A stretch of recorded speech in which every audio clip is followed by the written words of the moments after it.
आलस एक ऐसी बुरी आदत है जिसकी वजह से अच्छे अवसर भी हाथ से निकल जाते हैं। इस बुराई को जल्दी से जल्दी छोड़ देने में ही भलाई होती है।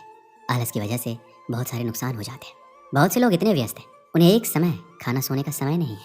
वहीं दूसरी तरफ कई लोगों के पास कोई काम धंधा ना होने के कारण आलस से परेशान है। वो अपनी निजी जिंदगी से परेशान होकर किसी भी काम में रुचि नहीं रखते। उन्हें हर समय थकान और नींद आने लगती है, इसलिए वो पूरी तरह सशक्त नहीं होते, जिससे उनको एक सकारात्मक ऊर्जा मिले, जिससे वो भी आगे ज़िंदगी में कुछ कर सके और ज़िंदगी सफल बन सके। अगर आपको अपने आलस को भगाना है तो आपके दिमाग को जागरूक होना पड़ेगा। आपको घर के अंदर ना रहने के अलावा बाहर की दुनिया को देखना बहुत ज़रूरी है। सकारात्मक सोच रखने वालों के साथ रहना और कुछ बनाने का हुनर ही आपको आलस्य से दूर कर सकता है। तो आइए हम आपको बताते हैं आलस को दूर कैसे करें, इसके 10 बेहतरीन तरीके। आलस कई प्रकार से आ सकता है। किसी को तो सब कुछ होने के बावजूद भी आलस आता है और किसी के पास कुछ ना करने से आलस आता है। कभी कभी ये नकारात्मक सोच भी हमें आलसी बना देती है। एक सकारात्मक सोच आपको आलसपन से दूर कर सकती है। एक सकारात्मक सोच जिंदगी को सफल बनाने में अहम भूमिका निभाता है। अगर आपका सोच सकारात्मक है तो आपको ना तो आलस्य आएगा ना ही नींद, बस कुछ करने की सोच आएगी। सकारात्मक सोच लाने के लिए आप ऐसे लोगों के बीच जाएं जो सकारात्मक सोच रखते हो और वही बात करते हो। इससे आपके अंदर भी एक ज्वाला आएगी और आप भी कुछ बनाने के लिए तैयार रहेंगे। आलस्य को निकालने के लिए आपको घर के अंदर से निकलकर बाहर देखना चाहिए कि कौन कितनी मेहनत कर रहा है और कैसे ज़िंदगी को आगे बढ़ाया जाता है। कहते हैं अगर व्यक्ति कुछ करने की ठान लेता है तो कोई भी समस्या उसके आगे पीछे नहीं आती है। अगर कोई छोटी मोटी परेशानी आ भी जाए तो वह चकित नहीं होता है, बल्कि कुछ करने की सोचता है। इसी तरह अगर आपको आलस्य को दूर करना है तो जागो और अपने हुनर को जगाओ।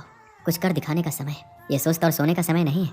इससे आपके अंदर एक नई ऊर्जा आएगी। कोई भी व्यक्ति आलस्य से इसलिए भरा रहता है क्योंकि उसे मोटिवेशन की कमी होती है। आपको खुद प्रेरित होना पड़ेगा।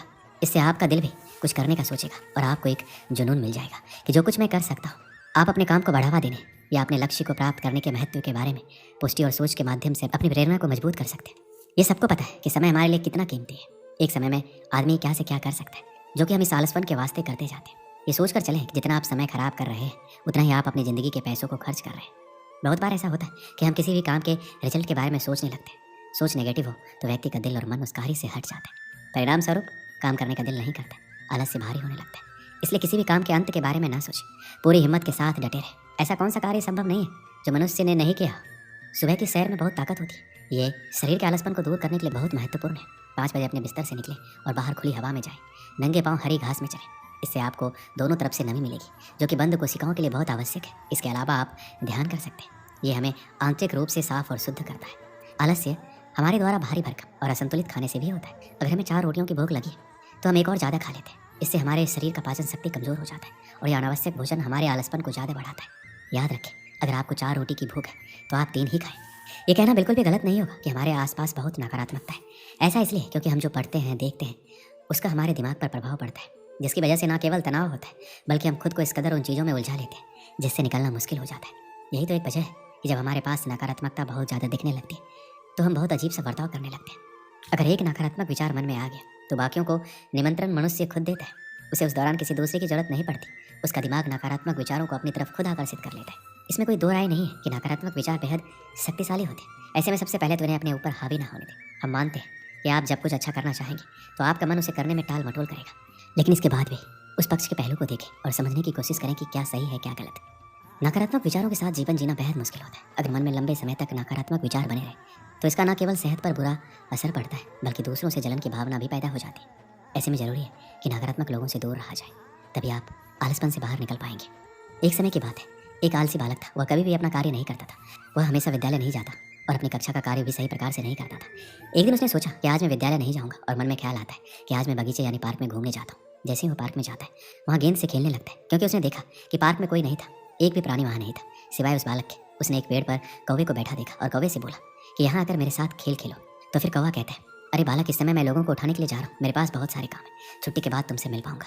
फिर क्या, वो बालक नाराज हो जाता है और बगीचे में कबूतर को देखता है। कबूतर से कहता है, अरे मित्र आओ, मेरे साथ खेल खेलो। कबूतर कहता है, आज मैं भोजन इकट्ठा करने के लिए खेत में जा रहा हूँ, मेरे पास तुम्हारे साथ खेलने का समय नहीं है। बालक नाराज हो जाता है और वहीं पर एक भंवरे को देखता है और भंवरे से कहता है, क्या तुम प्रतिदिन ये फूलों का रस इकट्ठा करते रहते हो? आओ आज मेरे साथ थोड़ा खेल खेलो। भंवरा कहता है, यदि मैं तुम्हारे साथ खेल खेलूंगा तो फिर मैं फूलों से शहद कैसे इकट्ठा कर पाऊंगा? तुम मुझे माफ़ करो, मैं तुम्हारे साथ नहीं खेल सकता। फिर उसे एक चींटी दिखाई देती है और चींटी उसके भाग्य को खोल देती है। और चींटी उसको ये संदेश देती है कि हमें आलस्य बनकर नहीं बैठना चाहिए। वह बालक अपने मन में विचार करता है कि संसार में चाहे पतंग हो, जीव जंतु हो या मानव हो, सभी अपने कार्य में व्यस्त रहते हैं। कोई भी आलसी नहीं है, तो फिर मैं किससे आलस करता हूँ और प्रण करता हूँ कि आज के बाद मैं भी आलसी बनकर नहीं बैठूंगा। उसी दिन से वह विद्यालय जाना शुरू करता है और मन लगाकर पढ़ाई करता है, जिससे वह विद्वान बन जाता है। इस कहानी से हमें क्या सीख मिलती है? मनुष्य का सबसे बड़ा शत्रु आलस होता है। वह उसके शरीर में रहकर उसके शरीर को इतना कमजोर कर देता है। वह कभी मेहनत नहीं कर पाता, परिश्रम नहीं कर पाता, उसकी इच्छा काम करने की नहीं होती, एकदम से अंदर से खोखला हो जाता है। इसलिए इस आलसी रूपी शत्रु को हमें अपने शरीर के मन से और आत्मा से हमेशा के लिए निकाल फेंकना चाहिए। हमें कभी भी अपने आप को खाली नहीं समझना चाहिए। जब भी हमें लगे कि हम खाली हैं, तो हमें उस समय कुछ ना कुछ कार्य हमको करना चाहिए। अगर आलस हमारे अंदर आज प्रवेश करता है, तो हमारी शक्ति को चिढ़ाने का काम करता है, तो ये हमारी शक्ति को नष्ट कर देता है। हमें इस आलस्य को दूर भगाना ही होगा और परिश्रम जी जान लगाकर करना होगा, तभी हम सफल हो पाएंगे। दोस्तों, इस वीडियो में बस इतना ही।